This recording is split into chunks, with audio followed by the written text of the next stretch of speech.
Okay, we're going to be solving these linear equations, and we're going to try a new method. Typically, when we solve these, you have 3x equals 15. We divide both sides by 3 in order to get the x by itself. And where we divide one side, we divide it here. Now, and then you cancel here, you get x, and you simplify 15 over 3. That simplifies down to a 5. Okay, but I'm going to use something a little different than this method here. What I'm going to use, instead of division, we're going to use reciprocals. So this is a 3x equals 15. And this is a multiplying 3. So I'm going to use a dividing 3. So for the dividing 3, I'm going to use a 1 over 3. Anytime you put a number in the denominator, that means it's dividing. So this is actually a dividing 3. So let's put another dividing 3 over here. 1 over 3. Okay.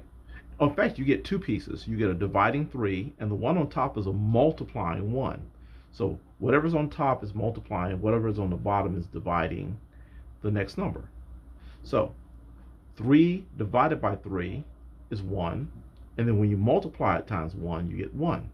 So you end up with 1x. Now, this is 15. It'll be divided by 3 and multiplied by 1. So 15 divided by 3 is 5, and 5 multiplied by 1 is 5. So you get a 5 here. Simplifies to 5, and so we'll just say 1x equals 5, which is interpreted that x is 5. Okay, for the next one, we want to remove the 9 here. So we have 36 equals 9x. Okay, so to remove the 9, this is a multiplying 9. We want to get rid of the multiplying 9 by using dividing 9. Let's put that in red. So a dividing 9 looks like this, right here. And then, since this is a fraction, we've got to have 1 on top. Okay, so this dividing 9 will cancel out the multiplying 9. But whatever you do on one side, you have to do on the other side. So a multiplying 1 and a dividing 9 over here as well. So let's work this out. So 9 divided by 9 is 1. Multiplied with 1 is 1. So this ends up being a 1x. Now 36 times 1 is 36. And 36 divided by 9 is 4. So we get 4 here. So 4 is equal to x. Okay, next we have a 4x equals negative 44. Now this is a multiplying 4 with the x, so we want to turn this into a 1. So what turns a multiplying 4 into a 1? Well, you need a dividing 4. So let's write a dividing 4 here. And for the top, we're going to put a 1 in the numerator. Okay. So, and what you do on one side, you do on the other. So a multiplying 1 and a dividing 4. We'll put both of those pieces. Okay, now let's work. So 4 times 1 is 4, and then divided by 4 gives you 1x. Now, note that I said 4 times 1 first, and then I did the division second. You can do the division first and still get 1x, because 4 divided by 4 is 1, and then 1 multiplied with 1 is 1. So whether you do the multiplication first or the division, you'll still get the same answer. All right, so here, negative 44 times 1 is negative 44. And negative 44 divided by 4 is negative 11. So 1x equals negative 11 means x is negative 11. All right, next. Next to the x, we have a multiplying 8, and here in the denominator is a dividing 3. So to get rid of a multiplying 8, let's write this down here. 72 equals 8 over 3 times x. And note, I put a little space right here. To get rid of a multiplying 8, we need a dividing 8. But to get rid of dividing 3, we need a multiplying 3, so we put it on top. So 3 divided by 3 will be 1. 8 divided by 8 will be 1, so this will give us 1x.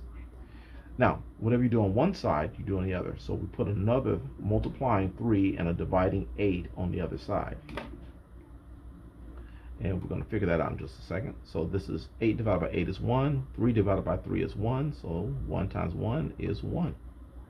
Now here, we have multiplication and division. I'm going to do the division first. So 72 divided by 8 is going to be 9. And 9 multiplied with 3 is going to be 27. So x is 27. Okay. Next, we have a negative 4/5 and a x equals a negative 12. So there are three things we need to get rid of. We need to get rid of a multiplying 4, a dividing 5, and a negative. Well,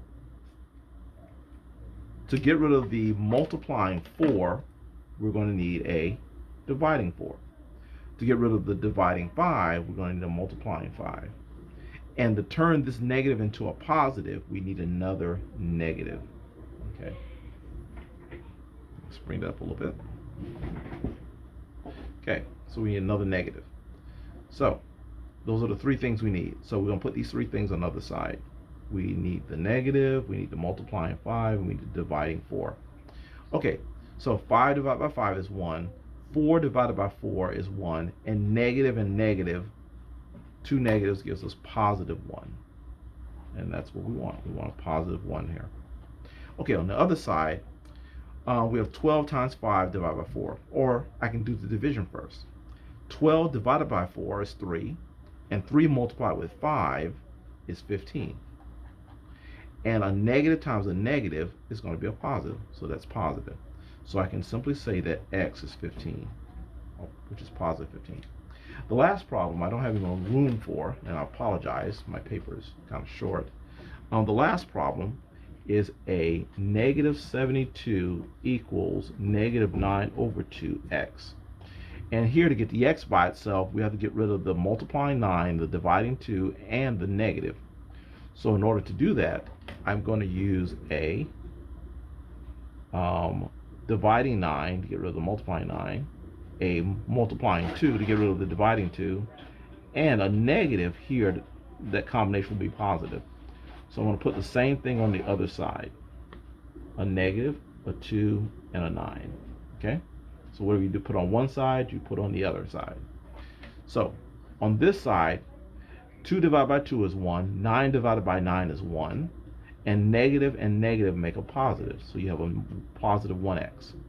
On this side, we have a multiplying 2 and a dividing 9. I'm going to use division first. 72 divided by 9 is 8. 8 multiplied with 2 is 16. And a negative is positive. So we have a positive 16.